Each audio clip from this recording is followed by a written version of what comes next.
আসসালামু আলাইকুম। বাংলাদেশ বেতার, গোপালগঞ্জ। খবর পড়ছি সুবর্ণা রায়।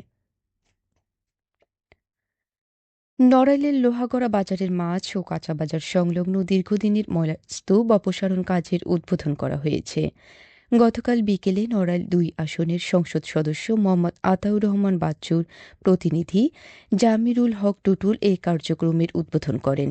এ সময় স্থানীয় রাজনৈতিক নেতৃবৃন্দ ও বাজার বণিক সমিতির প্রতিনিধিরা উপস্থিত ছিলেন।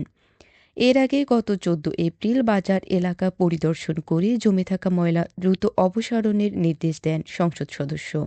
প্রায় ২ লাখ টাকা ব্যয়ে শুরু হওয়া এই কার্যক্রমের মাধ্যমে বাজারে দুর্গন্ধ ও ক্রেতাদের ভোগান্তি কমবে বলে আশা করছেন সংশ্লিষ্টরা।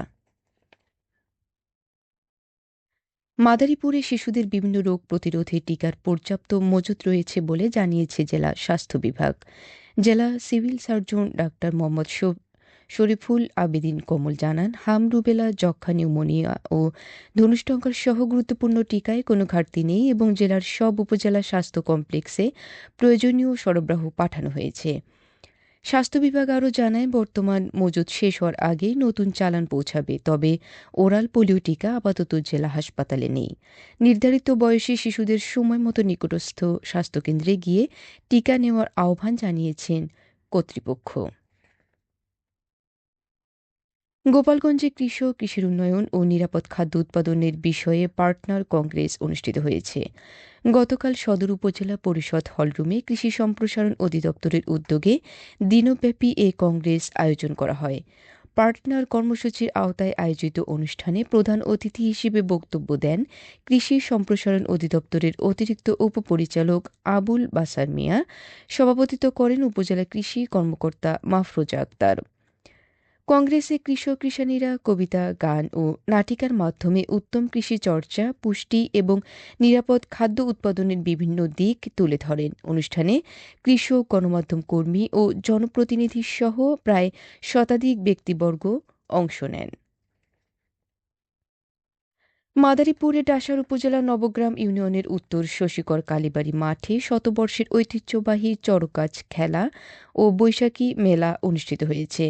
বাংলা নববর্ষ উপলক্ষে ৩ দিনব্যাপী এ মেলার শেষ দিন গতকাল বিকেলে অনুষ্ঠিত হয় চড়কগাছ খেলা।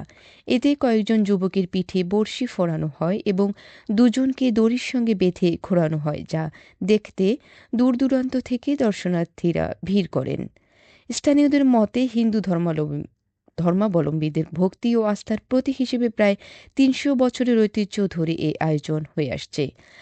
মেলায় গ্রামীণ পণ্য, খেলনা ও নানা বিনোদনের ব্যবস্থা ছিল। এছাড়া নিরাপত্তার বিষয়ে সতর্ক থাকার কথা জানিয়েছে পুলিশ।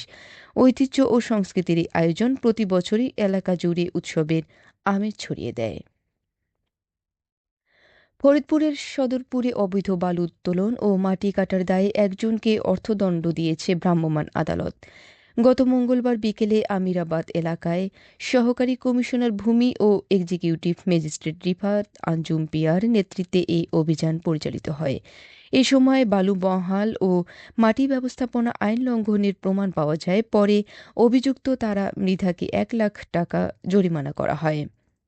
প্রশাসন জানিয়েছে, পরিবেশ ও সরকারি সম্পদ রক্ষায় এ ধরনের অভিযান ভবিষ্যতে অব্যাহত থাকবে এবং স্থানীয়রাও এই উদ্যোগকে স্বাগত জানিয়েছে। ফরিদপুরের চর ভদ্রাসনে পুলিশের উপর হামলার ঘটনায় পলাতক আসামি কবির খানকে পুনরায় গ্রেফতার করা হয়েছে।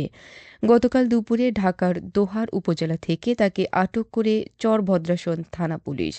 পুলিশ জানায়, এর আগে গ্রেফতারের সময় কবির খানের স্বজন ও অনুসারীরা পুলিশের উপর হামলা চালিয়ে তাকে ছিনিয়ে নিয়ে যায়। ওই ঘটনায় ৫ জন পুলিশ সদস্য আহত হন। এ ঘটনায় পুলিশের উপর হামলা ও আসামি ছিনিয়ে নেওয়ার অভিযোগে তার বিরুদ্ধে নতুন মামলা দায়ের করা হয়েছে। এছাড়া তার বিরুদ্ধে আগেও সন্ত্রাস বিরোধী আইনে মামলা রয়েছে। এদিকে একই ঘটনার জড়িত অপর এক ব্যক্তিকে আটক করে আদালতে পাঠানো হয়েছে বলে জানিয়েছে পুলিশ। এবারে শুনুন কৃষি সংবাদ।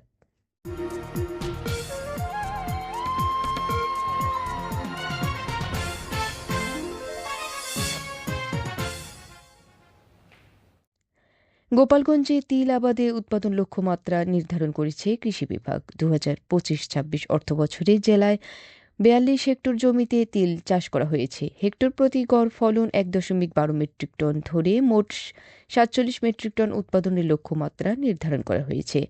কৃষি বিভাগ জানিয়েছে, সময়মতো বপন, উন্নত জাতের বীজ ব্যবহার এবং অনুকূল আবহাওয়া থাকায় এ বছর ভালো ফলনের সম্ভাবনা রয়েছে।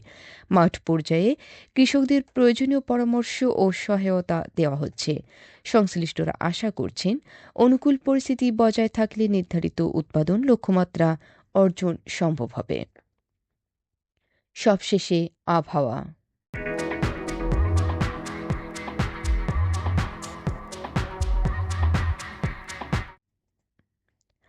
আজ বেলা ১টা পর্যন্ত আবহাওয়ার পূর্বাভাসে বলা হয়েছে, দেশের অভ্যন্তরীণ নদীবন্দরসমূহের জন্য কোনো সতর্কবার্তা নেই এবং কোনো সংকেতও দেখাতে হবে না।